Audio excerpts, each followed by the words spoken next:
Hi friends, ನಾನು ಇವತ್ತು ಮಾಡ್ತಾಯಿದ್ದೀನಿ ಚಿಕನ್ ಕೈಮಾ. ಅದಕ್ಕೆ ನಾನು ತಗೊಂಡಿದ್ದೀನಿ ಅರ್ಧ kg ಚಿಕನ್. ಇದನ್ನು ಸ್ವಲ್ಪ ಚಿಕ್ಕದಾಗಿ ಕಟ್ ಮಾಡ್ಕೊಳ್ತೀನಿ. ಮತ್ತು ಏನೇನು ಬೇಕು ಅಂದರೆ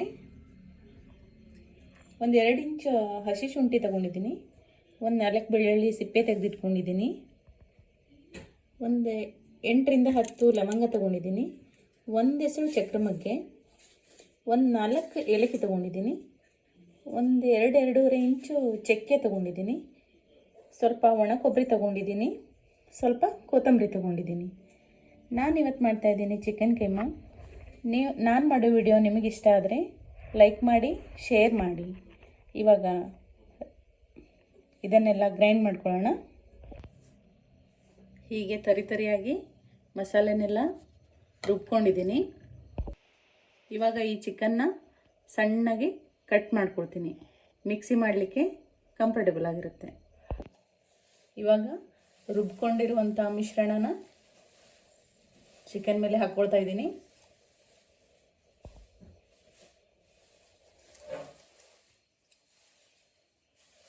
ರುಚಿಗೆ ತಕ್ಕಷ್ಟು ಉಪ್ಪು ಹಾಕ್ಕೊಳ್ತಾ ಇದ್ದೀನಿ,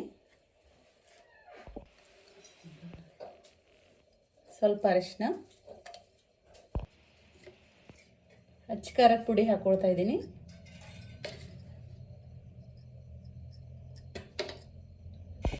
ಇವಾಗ ಇದನ್ನು ಚೆನ್ನಾಗಿ ಮಿಕ್ಸ್ ಮಾಡ್ಕೊಳ್ತಾ ಇದ್ದೀನಿ.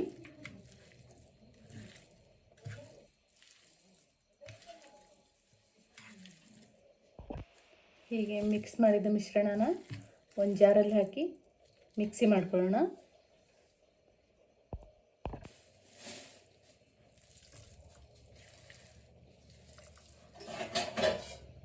ಹೀಗೆ ಗ್ರೈಂಡಾದ ಚಿಕನ್ನ ಕೈಗೆ ಎಣ್ಣೆ ಅಥವಾ ನೀರು ಹಚ್ಕೊಂಡು ಚಿಕ್ಕದಾಗಿ ಉಂಡೆ ಮಾಡ್ಕೊಳ್ಳೋಣ.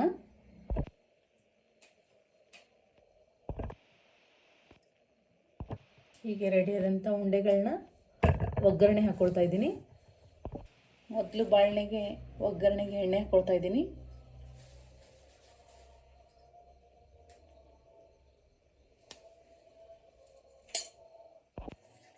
ಈರುಳ್ಳಿ ಹಾಕ್ಕೊಳ್ತಾ ಇದ್ದೀನಿ.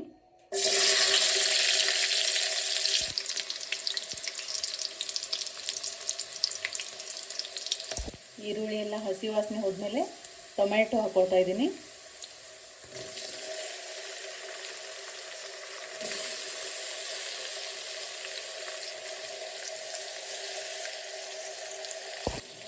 ಹೀಗೆ ಟೊಮೆಟೊ ಎಲ್ಲ ಬಾಡಿದ ಮೇಲೆ ಮತ್ತೆ ಸ್ವಲ್ಪ ಒಗ್ಗರಣೆಗೆ ಅರಿಶಿನ ಪುಡಿ ಹಾಕ್ಕೊಳ್ತಾ ಇದ್ದೀನಿ.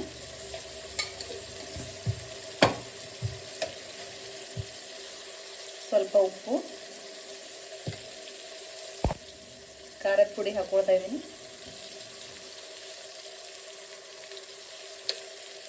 ಸ್ವಲ್ಪ ಜಿಂಜರ್ ಗಾರ್ಲಿಕ್ ಹಾಕ್ಕೊಳ್ತಾ ಇದ್ದೀನಿ.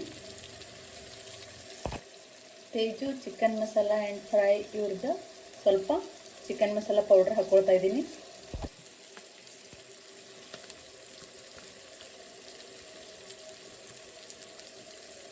ಇವಾಗ ಇದನ್ನು ಚೆನ್ನಾಗಿ ಮಿಕ್ಸ್ ಮಾಡ್ಕೊಳ್ಳೋಣ.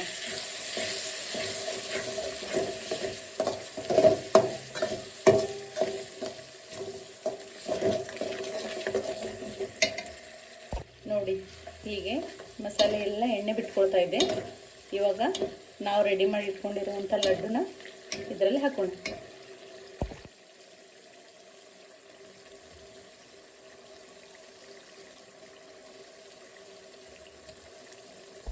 ಈ ಥರ ಉಂಡೆಗಳನ್ನು ಹಾಕ್ಕೊಂಡ್ಮೇಲೆ ಇದನ್ನು ಒಂದು 2 ನಿಮಿಷ ಕ್ಲೋಸ್ ಮಾಡಿಬಿಡಬೇಕು. ಇವಾಗ ಮುಚ್ಚಳ ತೆಗೆಯೋಣ. ವಾವ್, ನೋಡಿ ಎಷ್ಟು ಚೆನ್ನಾಗಿ ಬಂದಿದೆ ಅಲ್ವಾ. ಕೊನೆಯದಾಗಿ ಕೊತ್ತಂಬರಿ ಸೊಪ್ಪು ಹಾಕ್ಕೊಳ್ಳೋಣ.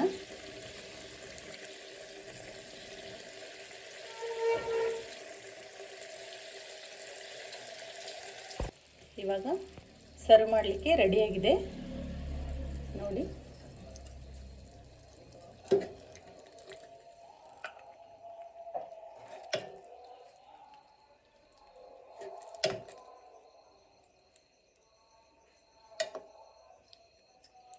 Wow, thanks for your watching.